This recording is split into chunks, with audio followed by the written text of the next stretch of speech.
Bonjour, donc dans cette première vidéo de savate, ce qu'on va essayer de faire, c'est de vous montrer les bases de la savate, que vous ayez tous les petits trucs qui vous permettent après de procéder à l'élaboration de vos propres techniques et de vos propres enchaînements, afin que vous puissiez les adapter à votre gabarit et en fonction des techniques que vous préférez. Tout d'abord, on va commencer par la position de la garde. Position de la garde au niveau des pieds. On va essayer d'avoir la jambe arrière, pointe des pieds de la jambe arrière, à la même hauteur que le talon de la jambe avant. Okay. Toujours les genoux fléchis, poids du corps sur la pointe des pieds. On essaye d'avoir bien le menton au niveau de la poitrine et les mains toujours au-dessus de la ligne des yeux. Ce qui nous permettra, à chaque fois qu'on va attaquer en point, d'avoir l'épaule qui viendra protéger le menton. On lance le bras avant ou le bras arrière. Ce qu'on va essayer de faire à chaque fois qu'on lance nos poings, bien accompagner le mouvement avec l'épaule et la hanche.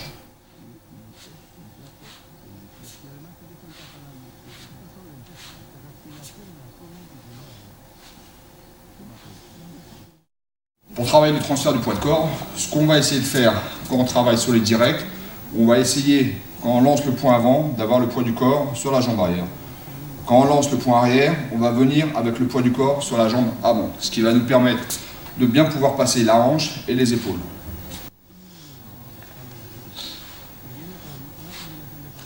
Si vous lancez le point avant en ayant le poids du corps sur la jambe avant, vous n'allez pas avoir la possibilité de passer la hanche. Alors que si j'ai le poids du corps sur la jambe arrière, la hanche passe bien et là je peux bien propulser tout le poids de corps. Sur la position de garde, pensez à bien garder le dos voûté, ce qui va vous permettre d'avoir une protection avec l'os de la hanche ici et le coude juste au-dessus. Ce qui fait que si j'ai à me protéger au niveau du visage, j'ai juste un tout petit mouvement à faire. Si je garde le buste droit ici, à chaque fois que je protège mon visage, je vais avoir un grand trou ici. Ou si je descends ici, je vais être ouvert au niveau du visage. Donc pensez bien, les genoux fléchis, poids du corps sur la pointe des pieds, le dos légèrement voûté et on rentre le menton. Ce qui nous permet ici de se déplacer et d'avoir une garde bien hermétique.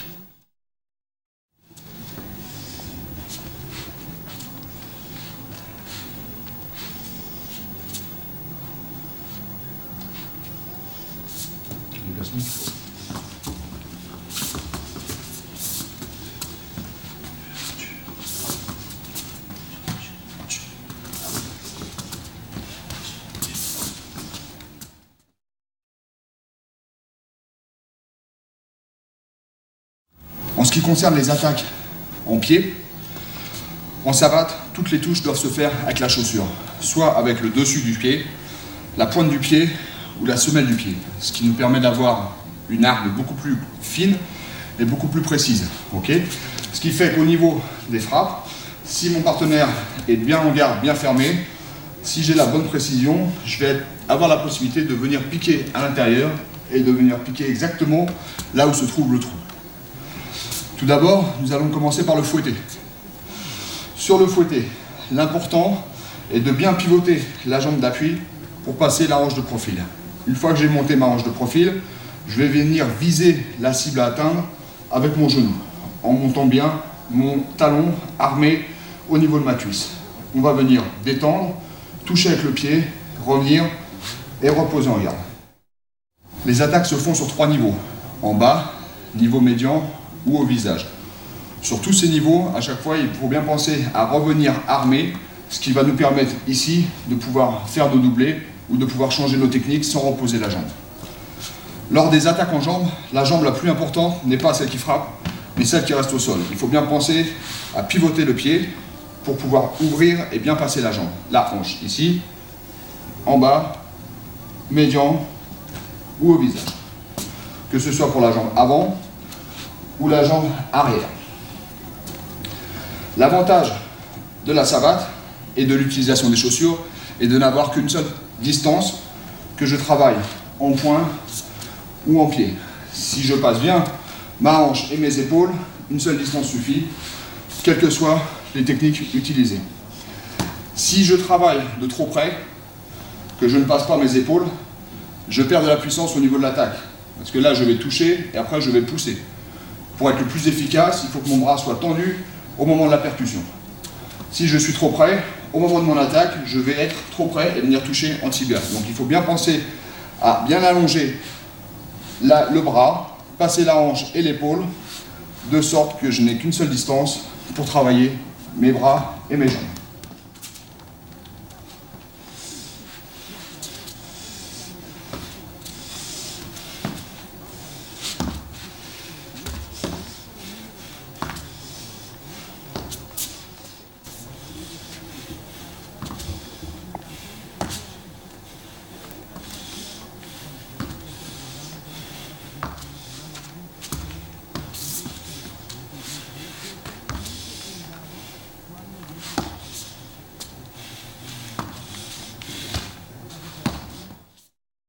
Donc comme on l'a vu, le fouetté, la touche se fait avec le dessus de la chaussure ou la pointe de la chaussure. Maintenant, nous allons utiliser la semelle et le talon pour travailler en chassé. Le chassé nous permet de repousser l'adversaire. Ici, je vais venir faire ce qu'on appelle l'armée en montant mon genou du côté de mon épaule opposée. Même principe que pour le fouetté, je pivote mon pied pour bien passer la hanche de profil ici. Une fois que mon genou est bien monté en armée, je vais pouvoir détendre ici et venir percuter avec le talon.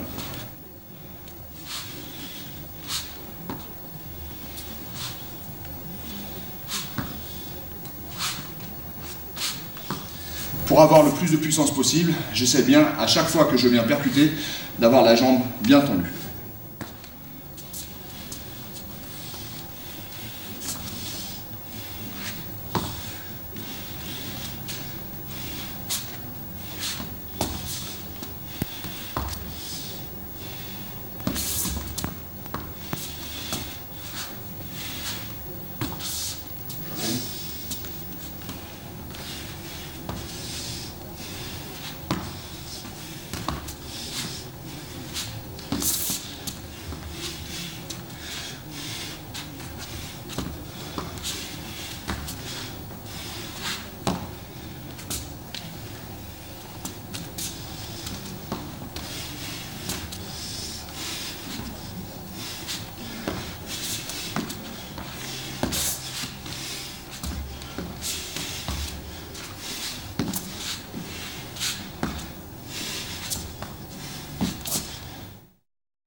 Pour le revers, nous allons utiliser le même principe que pour le fouetté.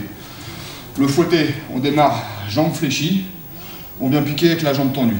Sur le revers, nous allons démarrer jambe tendue ici et venir gifler la cible à atteindre avec la semelle. Donc on démarre jambe tendue, toujours bien la hanche de profil. Pour ça, je pivote bien ma jambe d'appui et je viens gifler la partie à atteindre. Pareil, on peut travailler au niveau bas, médian ou au visage. À savoir que pour le revers, il est essentiellement utilisé au niveau bas ou au visage.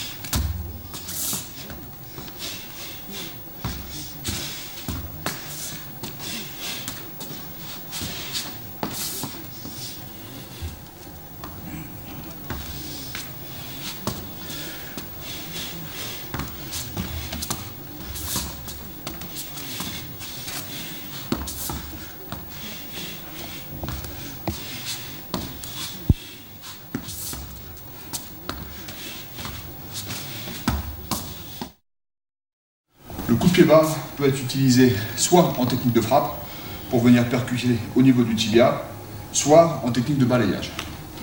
Généralement, le coup de pied bas se fait de la jambe arrière. La jambe de frappe doit être tendue. Le mouvement part de la hanche. Okay, je freine mon pied avec le sol et quand je suis prêt à lancer mon attaque, j'allège ma jambe pour pouvoir bien lancer mon pied, la jambe tendue et bien pousser avec la hanche ici. En coup de pied de frappe ou sur le côté en coup de pied de balayage. Extérieur ou intérieur.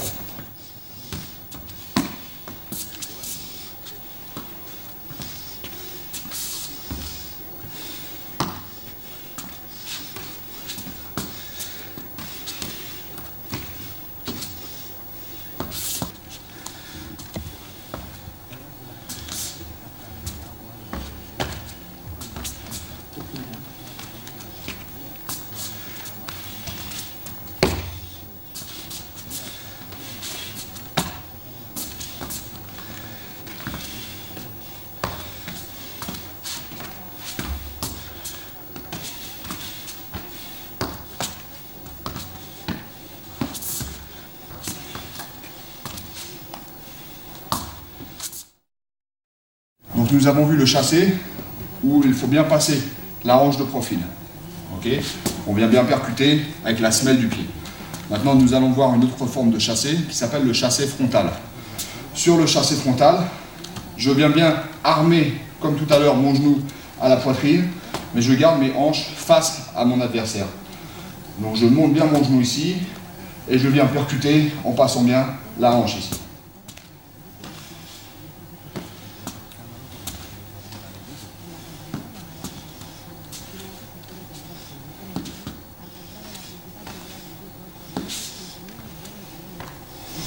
L'important est de bien venir armer le genou à la poitrine. Au moment de la frappe, je peux frapper avec la semelle ou venir piquer avec la pointe du pied pour viser au niveau du plexus ou au niveau du foie sur le côté.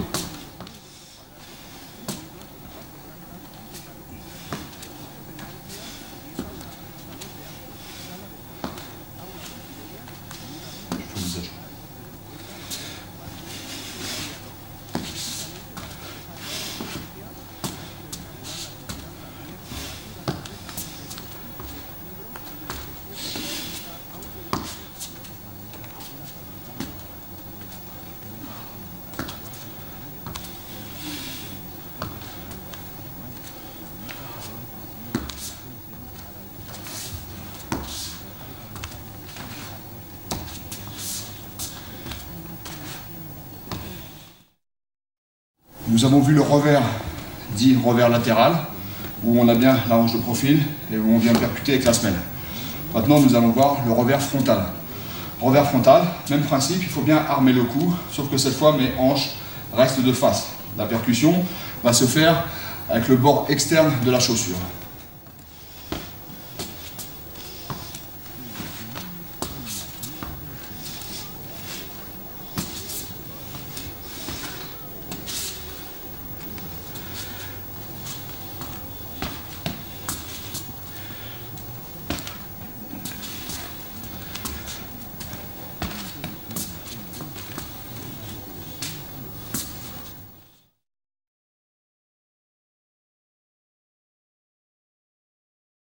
Nous avons commencé à voir les attaques de pied sur les attaques simples. Okay, le fouetté, le chassé, le revers, le coup de pied bas, le chassé frontal et le revers frontal. Maintenant, ces techniques peuvent être faites sur des tournants. Okay, donc là, maintenant, nous allons voir les mêmes techniques, celles de base, avec un coup de tournant derrière. Donc nous allons attaquer ici sur le direct, le fouetté de la jambe avant. Au lieu de venir reposer en position de garde, je vais venir croiser devant ici. J'ai bien ma hanche de profil ici. Je vais monter sur mes pointes de pied. Une fois que je suis sur mes pointes de pied, je vais pivoter pour amener mon autre hanche de profil. Une fois que je suis là, je peux lancer mon chassé.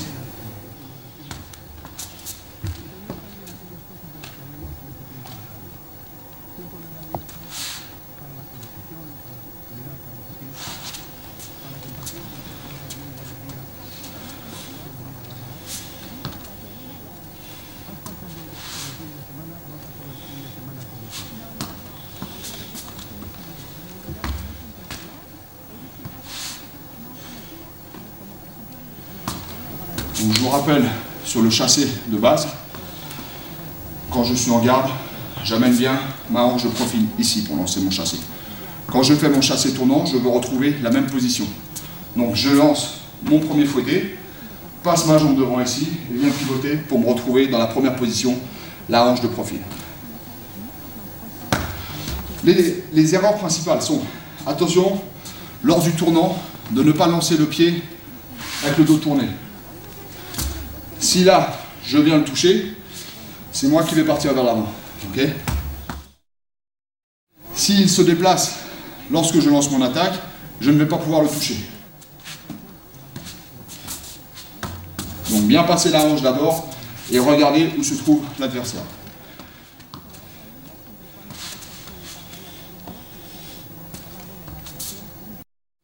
Donc cette façon de pivoter va être utilisée au départ lorsque vous apprenez à faire les tournants. Une fois que vous maîtrisez bien l'équilibre, vous allez avoir la possibilité, après avoir lancé votre première attaque, de venir placer le talon directement dans l'axe de votre partenaire. Ce qui fait que lorsque je vais faire mon tournant ici, je vais avoir directement ma hanche de profil. Ici.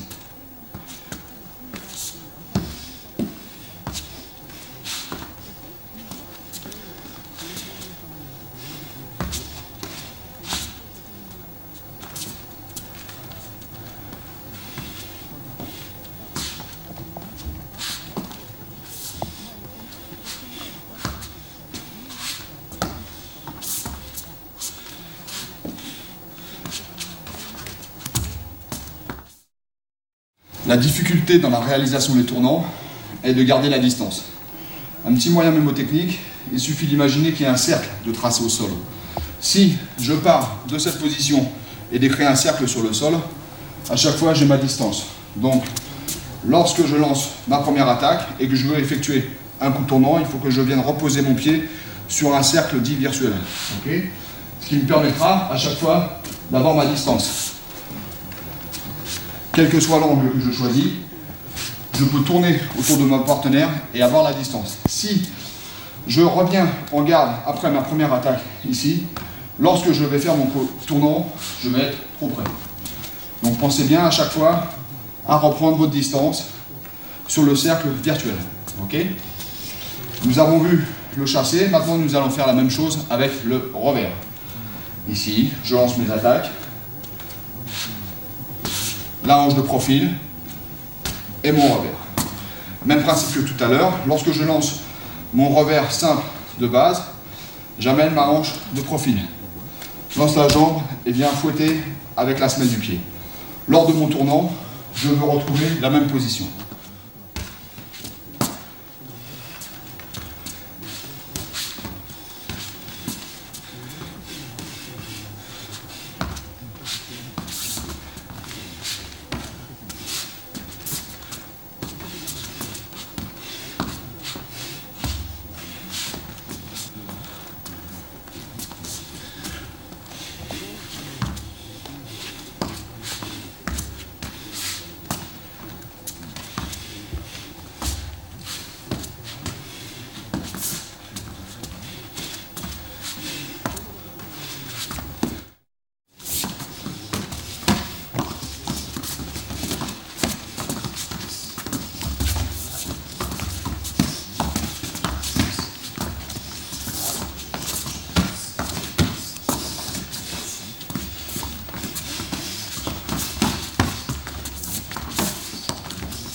Il est très important de faire de bons armés au niveau des attaques en pied, au moment de l'attaque et au moment du retour, ce qui va vous permettre de faire vos doublés. Okay, si j'attaque sur un chassé jambe avant ici, que je reviens bien armé, je vais avoir la possibilité de lancer mon fouetté derrière. Chassé, fouetté. chasser, fouetter. Au niveau des revers, même chose. On a vu tout à l'heure que le revers est comme un fouetté, dans l'autre sens. Le fouetté, je démarre groupé, je viens toucher jambe tendue. Le revers, je démarre tendu, je viens toucher et je regroupe mon talon. Ce qui va me permettre de faire mes doublés sans changer de position de jambe. Je vais attaquer ici mon revers et le fouetter direct. Quel que soit le niveau. Je fais en figure.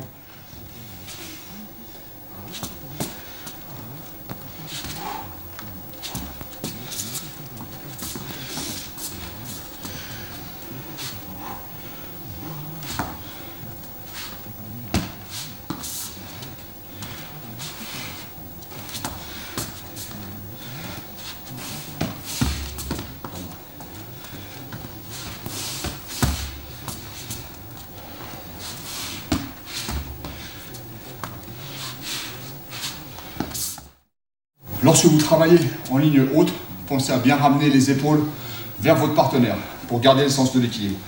Si j'ai mes épaules en arrière, lors de mes attaques ici, je vais perdre mon équilibre. Si je ramène mes épaules vers mon partenaire, ça va me permettre de stabiliser mon équilibre. Même position ici.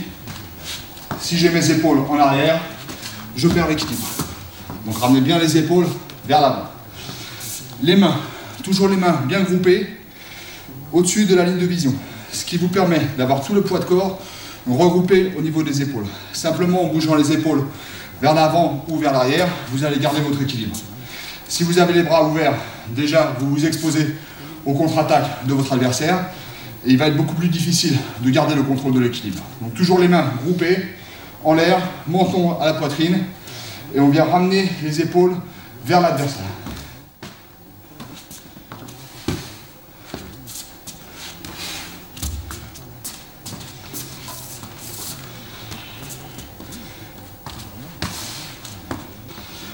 Ceci est valable pour tous les coups tournants.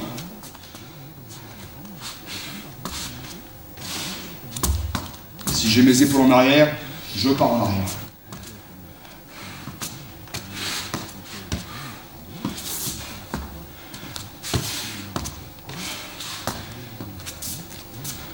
Revenons sur la possibilité de doubler, voire de tripler nos coups sur les tournants. Je vais faire une première attaque ici, par un fouetté de ma jambe arrière. Je vais pivoter pour venir enchaîner une fois que ma hanche est de profil sur le revers. Sans bouger ma cuisse, je peux l'enchaîner directement sur le fouetté.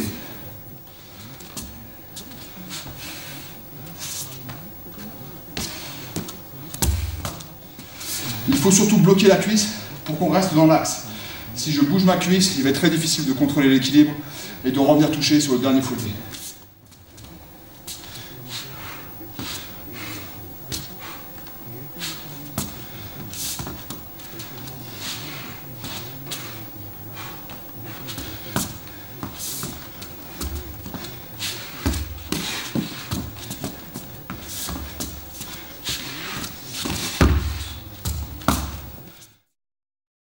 Donc on a vu que toutes ces techniques de base peuvent se faire avec des tournants. On peut les faire avec des croisés, okay, ce qui va nous permettre de gagner une distance. Ce qu'il faut bien veiller à faire, c'est venir passer le pied, si je pars sur chassé, derrière l'axe médian du corps. Ici.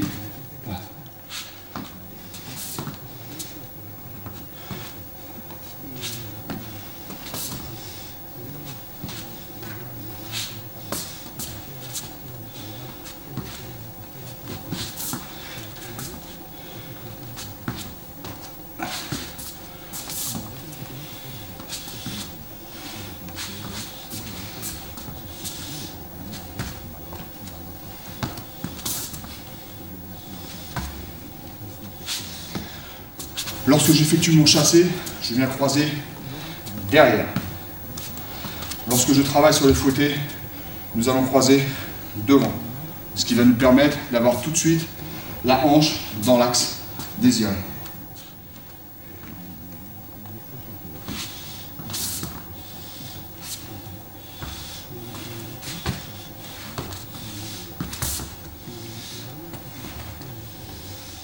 qui est valable aussi pour le revers.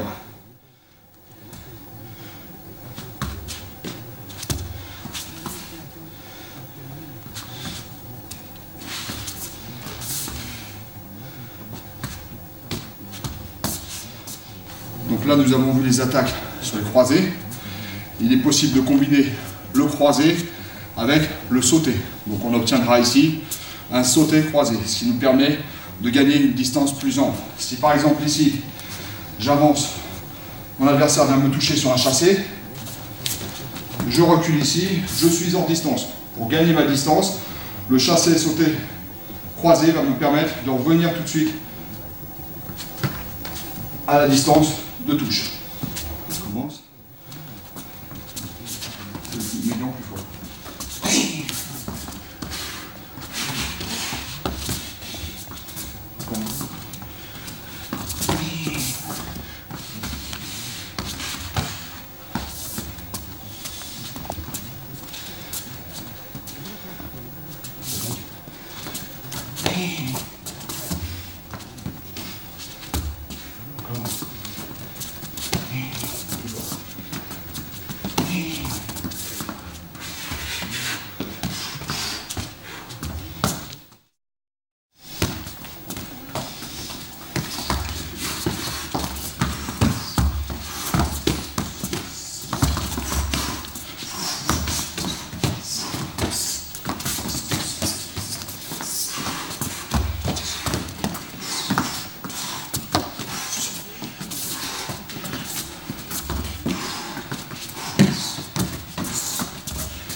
Donc nous avons fait le tour des techniques de pied et de poing.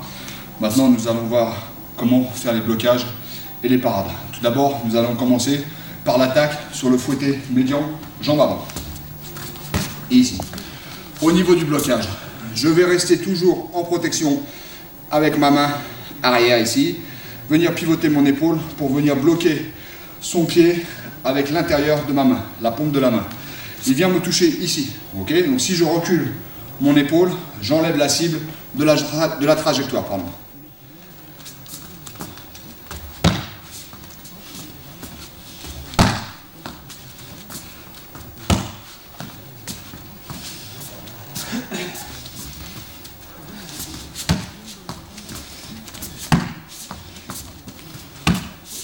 Jambe arrière.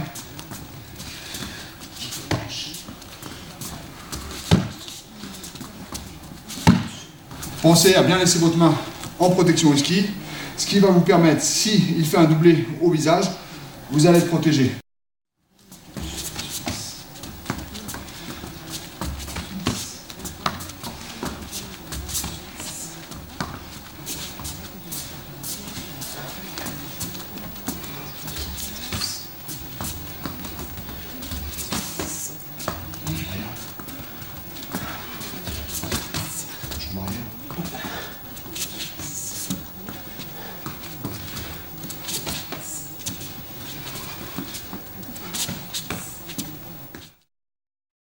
Une autre façon de venir faire le blocage va être de travailler avec l'autre bras. Okay, donc il vient me toucher sur mon côté arrière. Je vais utiliser mon coude comme un pivot et venir faire mon blocage avec ma main. L'autre main va venir protéger le visage au cas où il monte et change de niveau. Que ce soit sur la jambe avant ou sur la jambe arrière.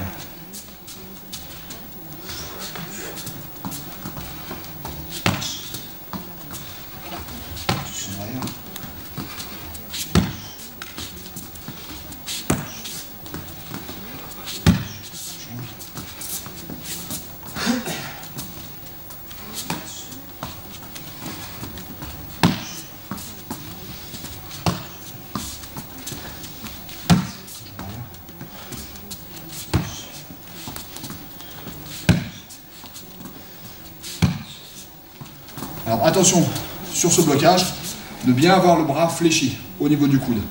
Si vous tendez le bras et qu'il vient vous percuter au niveau du coude, vous allez vous blesser. Okay, donc gardez bien le bras fléchi. Surtout pas tendu. Tendu ici, il y a danger, que ce soit sur le bras avant ou le bras arrière. Le bras fléchi.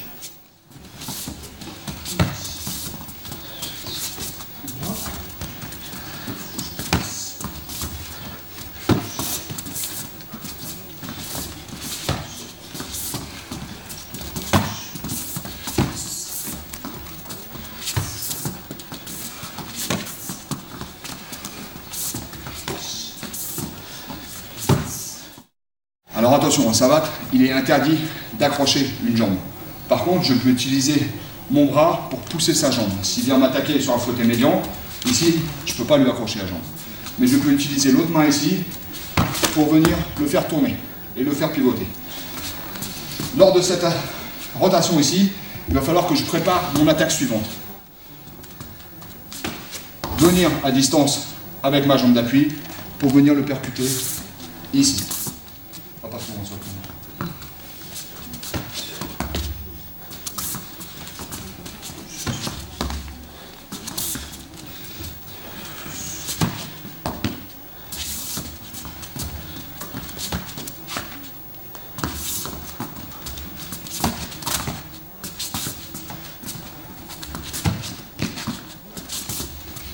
Jambe arrière.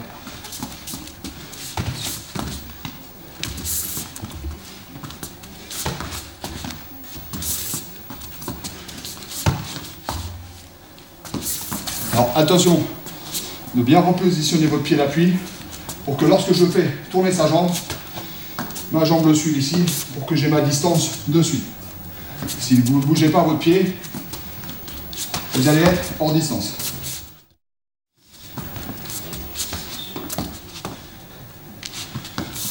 Jambe arrière.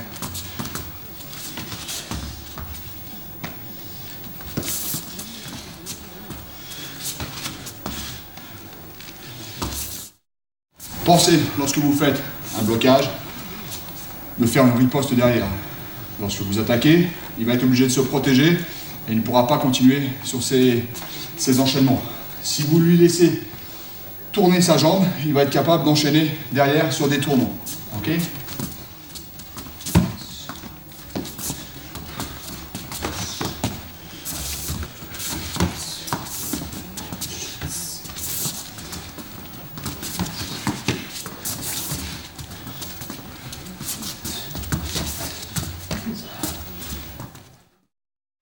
Un autre moyen d'éviter de prendre un fouetté va être de se décaler et de sortir de l'axe.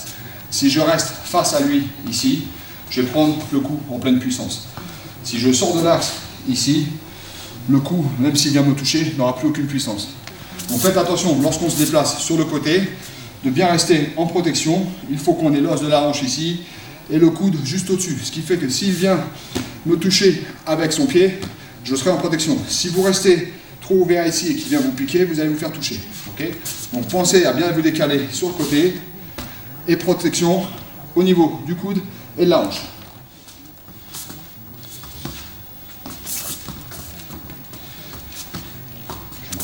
Jambe arrière.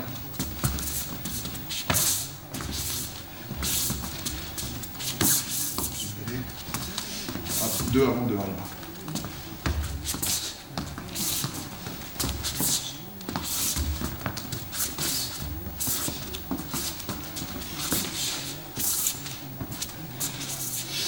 Donc sur ces attaques, elles vont être très utiles si on veut enchaîner derrière en pied ou en poing. Donc là, ce qu'il va falloir faire, c'est faire attention lorsque je fais mon décalage, de bien garder ma distance. Si je décale en reculant, je perds ma distance, je ne peux pas le toucher. Alors que si je fais mon décalage latéral en restant sur le cercle, comme on l'a dit tout à l'heure, celle-là va vous permettre d'éviter de vous faire toucher et d'avoir la possibilité de le toucher sur sa jambe d'appui par exemple. Jambe arrière.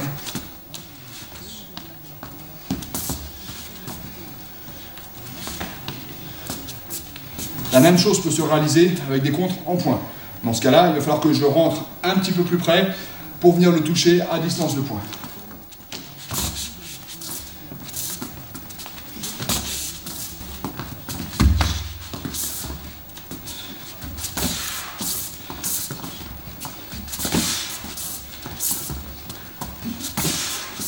Jambe arrière. Pareil, même vitesse.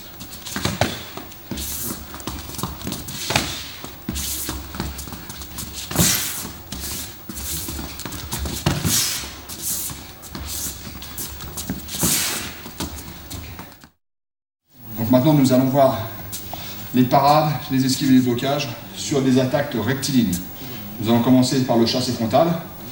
Le principe, si je reste à distance, lui, je suis dans son axe et il va venir me toucher par un chassé frontal. Okay? Si je reste face à lui, je vais me faire toucher. Donc ce qu'il va falloir que je fasse ici, c'est que je me décale pour sortir de l'axe. Je vais utiliser la même parade que nous avons fait tout à l'heure sur le fouetté, en utilisant mon coude comme pivot pour venir chasser sa jambe vers l'extérieur. Ce qui me permet de me décaler, de me retrouver sorti de l'axe pour pouvoir enchaîner sur une attaque en pied ou en poing.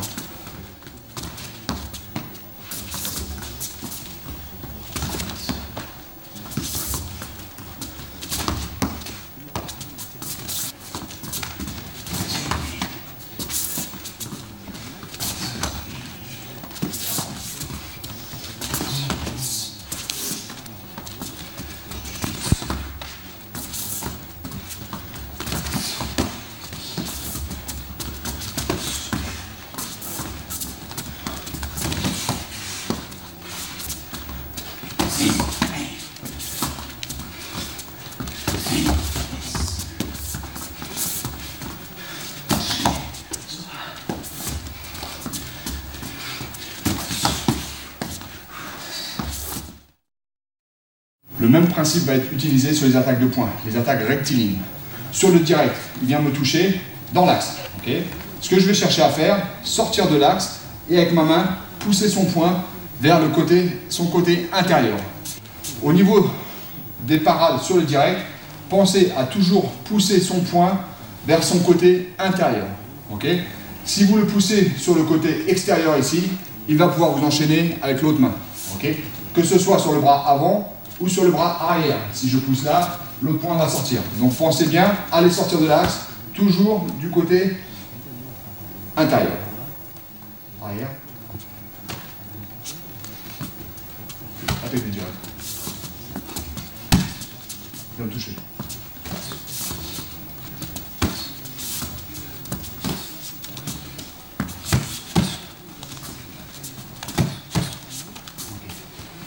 Faites attention au niveau de la parade de faire un petit mouvement. Okay? Il vient vous toucher dans l'axe. À partir du moment où son bras est sorti de votre axe, il va passer à côté. Doucement. S'il vient m'attaquer ici, je vais juste la pousser ici. S'il vient pousser, il ne me touchera pas. Si vous allez chercher trop loin, il va pouvoir enchaîner et venir vous toucher.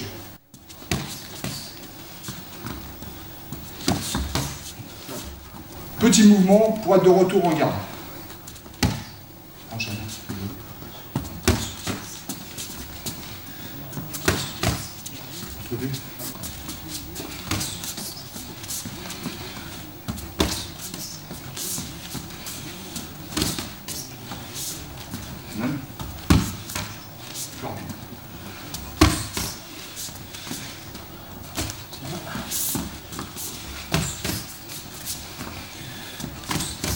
Arrière.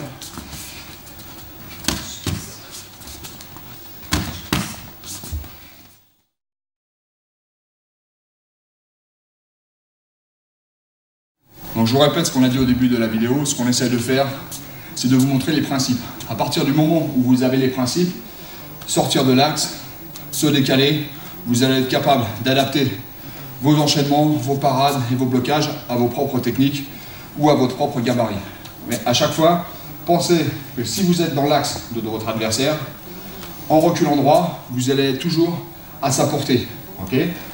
En compétition, on travaille dans un ring. Si je prends l'habitude de reculer droit, je vais me faire bloquer dans les cordes. Là, ça va être beaucoup plus dur pour moi de faire face à lui et de m'en sortir. Donc prenez toujours l'habitude de vous déplacer en vous décalant d'un côté ou de l'autre côté. Au niveau des blocages et des parades, pensez à sortir de l'axe, ce qui va vous permettre de pouvoir enchaîner vos attaques en étant hors de son champ de vision. Si je reste face à lui ici, il voit toutes mes attaques. Si j'enchaîne mes attaques ici en sortant de l'axe, s'il reste protégé ici, pour lui ça va être beaucoup plus dur de voir arriver mes attaques lorsqu'elles sont de côté. Si je suis de face ici, je vois toutes les attaques. Si je tourne sur le côté, je vais être ici, et là ça va être beaucoup plus dur de voir les attaques arriver. Donc pensez, lorsque vous travaillez vos techniques de savate, à travailler ce qu'on appelle le décalage. Donc ce que j'essaye de faire, j'essaye à chaque fois de faire un pas pour me sortir de son axe.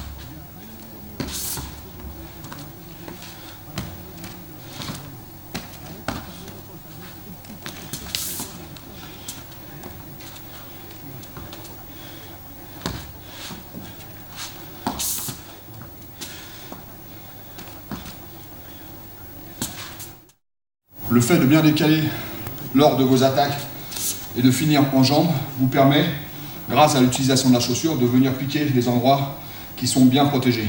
Okay? À partir du moment où votre adversaire a une garde bien hermétique, je vais avoir la possibilité, si je me décale, venir piquer à l'intérieur.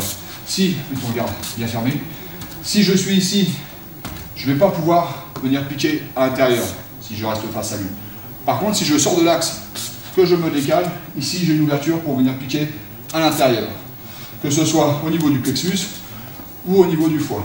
Pensez à bien vous décaler d'un côté ou de l'autre côté pour créer votre ouverture. Une autre particularité de la savate est le débordement.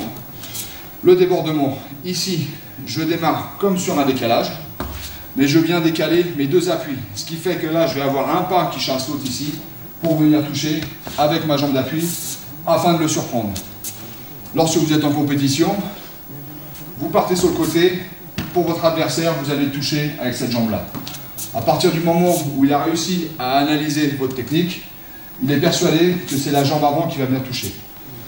Donc là, je prends ma distance et j'ai simplement un pied qui va venir chasser l'autre pour venir toucher avec l'autre jambe.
Donc là, nous allons travailler un peu plus la stratégie pour la compétition, qui est valable pour l'assaut ou pour le combat. À savoir que l'assaut est une compétition où toutes les touches doivent être contrôlées, okay, et le combat est une compétition où toutes les touches sont en pleine puissance. Okay. Première chose, lors de vos déplacements, donc on vous rappelle ce qu'on a dit au début, toujours les genoux fléchis, okay, le dos voûté pour être bien en protection, le menton au niveau de la poitrine. Faites attention surtout à ne jamais cambrer. À partir du moment où vous cambrez ici, votre jambe va être tendue ici, poids du corps sur les talons, à chaque fois vous allez être en équilibre. Donc ne jamais cambrer, toujours les genoux fléchis, poids du corps sur la pointe des pieds. Pour être capable de se déplacer, okay. Ici, je peux travailler mes attaques en poing, en pied et faire mes blocages. Okay. La stratégie au niveau des déplacements. Lorsque j'ai affaire à un droitier, je vais toujours me déplacer du côté de sa jambe avant. Okay. Donc si mon adversaire est en position de droitier, lors de mes déplacements, je vais tourner de ce côté-là pour éviter de me faire toucher sur sa jambe arrière. Si je me déplace de l'autre côté, à chaque fois, il va pouvoir me toucher sur le côté de la jambe arrière. Okay. Donc faites attention lorsque vous pénétrez dans le ring, d'être sûr de savoir si vous avez affaire à un gaucher ou un droitier. Si mon adversaire est gaucher, donc il va changer sa garde, cette fois je vais me déplacer, pareil, même principe, toujours du côté de sa jambe avant.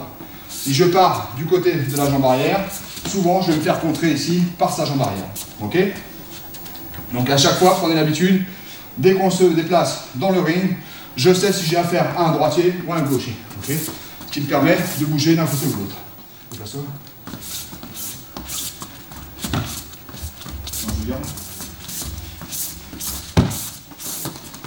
Ok. Au niveau des yeux, faites attention. Essayez de toujours garder contact avec lui, que ce soit au niveau des yeux, okay, ou de garder vos yeux au niveau de la ligne des épaules. Certaines personnes n'arrivent pas à regarder l'adversaire dans les yeux, donc essayez de regarder toujours au niveau des épaules, sans regarder ses pieds. Si vous regardez ses pieds et qu'il est rapide, il va pouvoir commencer à vous amuser avec ses pieds, il viendra vous toucher en poing et vous ne verrez pas les points arriver. Donc prenez l'habitude de regarder toujours les yeux ou la ligne des épaules. On va développer ce qu'on appelle la vision périphérique. Au début, c'est pas facile, mais avec l'habitude, vous allez pouvoir avoir la possibilité, toujours en regardant un point fixe ici, de voir ses pieds. Okay. Après, c'est tout simple, il suffit de savoir que s'il déplace ses épaules de ce côté-là, il va me frapper de la jambe arrière. S'il déplace les épaules de l'autre côté, il va frapper de la jambe avant. Ici. Donc juste en regardant ses épaules, je suis capable de savoir de quel côté il va frapper.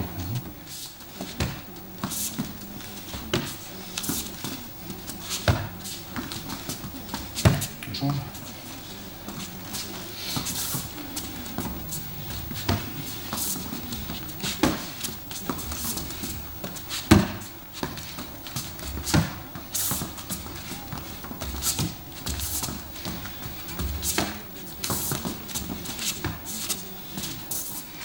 Ok, maintenant faites attention, lorsque vous attaquez, de ne pas regarder votre cible.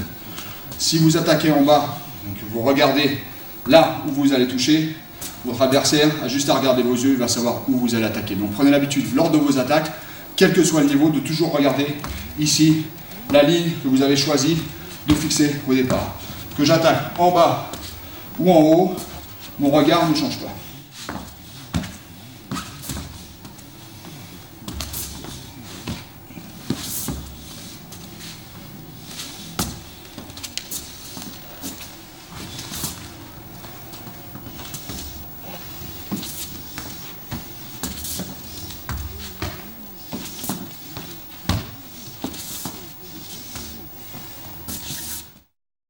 Maintenant, je vais être capable d'utiliser ce même principe pour l'induire en erreur. Je vais attaquer en bas de ma jambe avant. Je vais venir fixer ma cible avec mes yeux ici pour bien qu'il ait conscience de l'endroit où je vais toucher. Et ici. J'attaque 2-3 fois en regardant en bas et en venant piquer en bas. Et au moment opportun, je vais faire la même chose, regarder en bas. Donc pour lui, l'attaque va arriver en bas, mais cette fois, je vais changer de niveau et monter au visage.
village, les gars.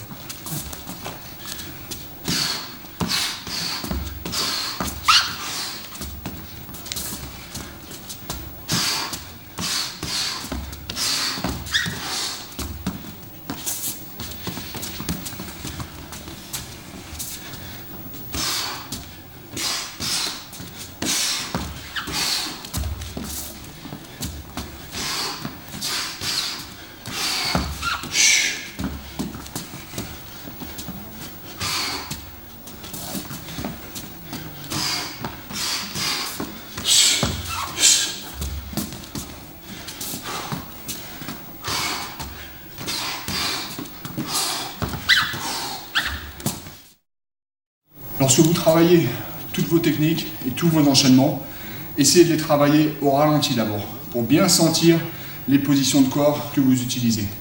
Si vous travaillez au ralenti, les techniques sont beaucoup plus dures à réaliser. Mais lorsque vous allez mettre de la vitesse, si vous avez 100% de votre équilibre, vous aurez 100% de votre puissance. Si vous travaillez en perdant votre équilibre, lorsque vous recherchez la puissance, vous n'allez jamais avoir le maximum de votre potentiel. Donc pensez bien à chaque fois, essayez de ressentir les techniques que vous utilisez, okay, bien ressentir les sensations de votre corps. D'abord au ralenti, et lorsque vous accélérez vos techniques, essayez de ressentir les mêmes sensations. Okay. Je vous rappelle, si vous voulez le maximum de puissance, pensez bien, il faut que vous ayez 100% de votre équilibre. Maintenant, on n'a pas vu la partie échauffement, ni la partie au retour au calme. Je vous rappelle qu'avant chaque entraînement, vous devez faire votre échauffement, okay, vos étirements, et à la fin de la séance, vos étirements et un petit retour au calme.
J'espère que cette vidéo vous sera utile pour progresser et améliorer vos techniques de savate. En attendant, je vous souhaite bon courage.